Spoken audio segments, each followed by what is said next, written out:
22 अप्रैल को जम्मू कश्मीर के पहलगाम में हुए निर्मम आतंकवादी हमले ने पूरे देश को दहला दिया। 26 निर्दोष लोगों की जान लेने वाले इस हमले की जांच अब केंद्र सरकार ने एनआईए को सौंप दी है। घाटी में आतंक के खिलाफ बड़ा ऑपरेशन जारी है। नमस्कार, स्वागत है आपका। न्यूज़ 18 देख रहे हैं आप। मैं हूं आपके साथ ईशा खान। जम्मू कश्मीर के पहलगाम में 22 अप्रैल को हुए पर्यटकों के नरसंहार ने न केवल भारत को झकझोर दिया, बल्कि दुनिया भर में आतंकवाद के खिलाफ एकजुटता को मजबूत किया। इस हमले में 26 लोग मारे गए, जिसमें 2 विदेशी पर्यटक भी शामिल थे। लश्कर-ए-तैयबा के सहयोगी टीआरएफ ने इस हमले की जिम्मेदारी ली थी। हालांकि अब उसने इससे अपना हाथ खींच लिया है। हमले के बाद भारत सरकार, सुरक्षा बल और खुफिया एजेंसियां आतंकियों और उनके समर्थकों के खिलाफ आक्रामक कार्रवाई में जुट गई हैं। केंद्र सरकार ने शनिवार को पहलगाम हमले की जांच एनआईए को सौंप दी। सूत्रों के अनुसार एनआईए जल्द ही जम्मू कश्मीर पुलिस से केस की डायरी और सबूत लेगी। ये कदम हमले की साजिश, आतंकियों के नेटवर्क और संभावित आईएसआई कनेक्शन की गहराई से जांच के लिए उठाया गया है। एनआईए टीमें श्रीनगर, अनंतनाग में तैनात की जा रही हैं। इस बीच ईरान के राष्ट्रपति मसूद पेजेश्कियन ने शनिवार को पीएम नरेंद्र मोदी से फोन पर बात कर हमले की निंदा की। राष्ट्रपति मसूद ने कहा, आतंक के खिलाफ ईरान भारत के साथ है। एक दिन पहले ईरान भारत पाकिस्तान तनाव पर मध्यस्थता की पेशकश की थी। इस बीच पाकिस्तान के पीएम शहबाज शरीफ ने पहलगाम अटैक की हर निष्पक्ष जांच में शामिल होने की बात कही। उन्होंने कहा, पाकिस्तान को बदनाम किया जा रहा है। पाकिस्तान पर हर बार आरोप लगते हैं और ये बर्दाश्त नहीं किया जाएगा। उधर सुरक्षा बलों ने कश्मीर में सुरक्षा कड़ी कर दी है और आतंकियों के तलाश में सर्च ऑपरेशन जारी है। शनिवार को 4 और आतंकियों के घर ब्लास्ट कर दिए गए। इस तरह 2 दिन में 8 आतंकियों के घर ढहाए गए हैं। कुलगाम में आतंकी संगठनों के 2 मददगारों को गिरफ्तार किया गया है। इसके पास से भारी मात्रा में हथियार बारूद बरामद हुए हैं। घाटी में एक्टिव 14 लोकल आतंकियों की लिस्ट भी जारी कर दी गई है। पाकिस्तान के पूर्व मंत्री बिलावल भुट्टो के खून बहाने के धमकी भरे बयान पर केंद्रीय जल शक्ति मंत्री सीआर पाटिल का जवाब आया। उन्होंने कहा, भारत ऐसी धमकियों से डरने वाला नहीं है। कश्मीर में सेना सुपर एक्टिव मोड में है। त्राल, अनंतनाग, पुलवामा, कुलगाम और शोपियां में दूसरे इलाकों में सर्च ऑपरेशन जारी है। गुजरात में शनिवार सुबह 1000 से ज्यादा घुसपैठियों को गिरफ्तार किया गया। पुलिस ने सूरत और अहमदाबाद में घुसपैठियों पर कार्रवाई की। केंद्रीय गृह मंत्रालय ने पहलगाम आतंकी हमले की जांच राष्ट्रीय जांच एजेंसी एनआईए को सौंप दी है।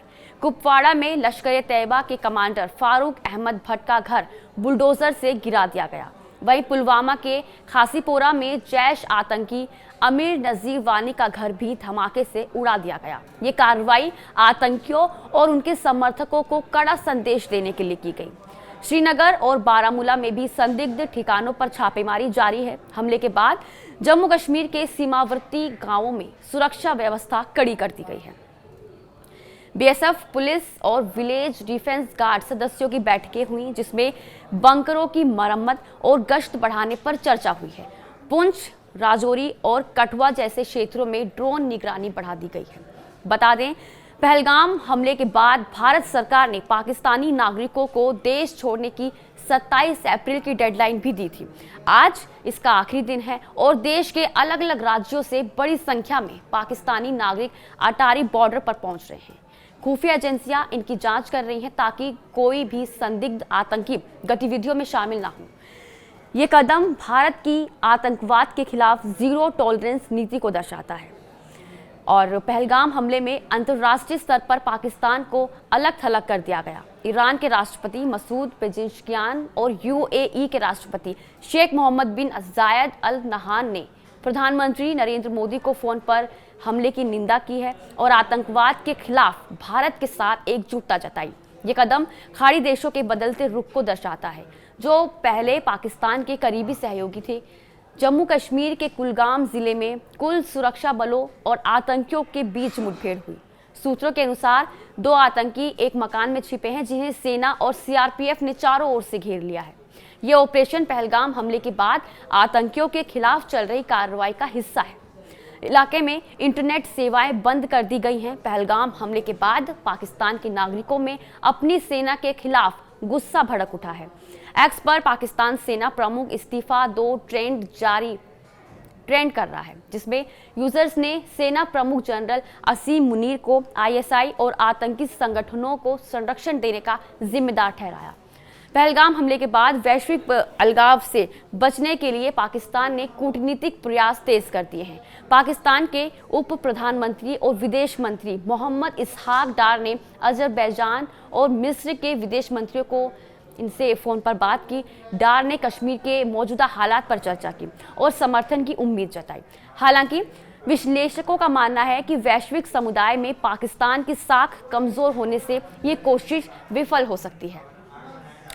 खुफिया एजेंसियां स्थानीय नेटवर्क को ध्वस्त करने में जुटी हैं। खुफिया एजेंसियों ने जम्मू कश्मीर के 14 स्थानीय आतंकियों की एक लिस्ट तैयार की है, जो पाकिस्तानी आतंकियों को मदद पहुंचाने में शामिल हैं।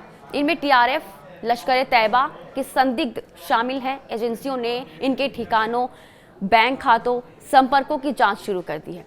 जैसे जैसे अमरनाथ यात्रा नजदीक आ रही है, कश्मीर में सुरक्षा व्यवस्था को और मजबूत करना सरकार की प्राथमिकता बन गया है। अब इस त्रासदी में जान गंवाने वालों के प्रति देश की संवेदनाएं हैं और आतंकियों को सजा दिलाने के लिए हर कदम उठाए जा रहे हैं। आज पूरा देश एकजुट होकर आतंक के खिलाफ खड़ा है। शहीदों की कुर्बानी बेकार नहीं जाएगी, क्योंकि जांच की कमान अब एनआईए के हाथों में है। इसी के साथ आज के लिए बस इतना ही। नमस्कार।